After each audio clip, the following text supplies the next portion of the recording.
Now to Fox 13's Alejandra Guzman, who is temporarily outside in that smoke, to tell us what it's like now. And, you know, it's rough out there. You spend any time out there. I know people who have their asthmas worked up and, you know, coughing. You really want to limit your time outside, Allie.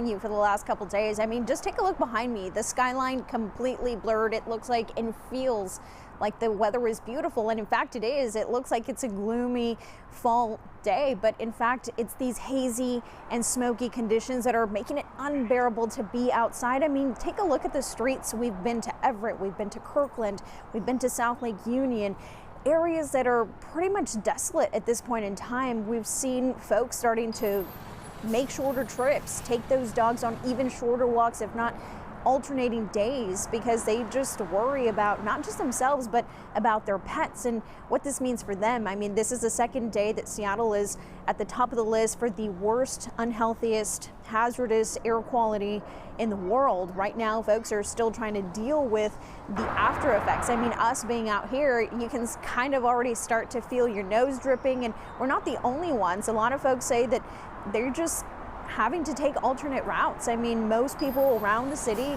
try to walk everywhere, but they say it's just becoming more and more difficult. They say the day starts off slightly okay, but you can deal with these conditions maybe a day or two, but this is just a prolonged period that most folks around town say that they're not willing to take anymore. They're now doing the rain dance. They're just calling and praying for rain. This is something that most Seattleites would never do, pray for rain. Instead, we pray for the sun to stay out and shine.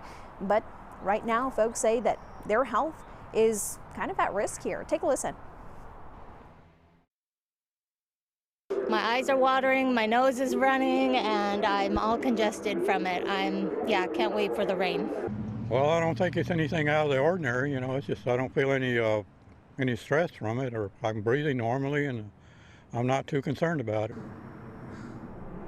Two people on different sides. You have those who are suffering a little bit more, especially if you do happen to have any underlying conditions. But then there's other folks like that older gentleman who said he's living his everyday life, not letting the smoky and hazy conditions impact his life. Now for students, a lot of parents are concerned, but we've heard from Seattle, Tacoma, Kent, Bellingham, Kenmore schools who are taking those extra precautions, making sure that students don't spend as much time outdoors, because I mean, just take a look around. You can barely see the skyline behind us. Again, everything is completely blurred. Visibility is also starting to become an issue. So folks at schools, they're trying to make sure that students spend as very little time outdoors, making sure that they're doing recess indoors and canceling or postponing sports events or taking alternate routes. Sometimes they're bringing in those gym classes into indoors, actually, rather than having them out on the track. This is something that we're going to continue to monitor, but for now, experts are saying that while the air quality is the way it is, while you're waiting for that rain to arrive in just a matter of hours at this point of time,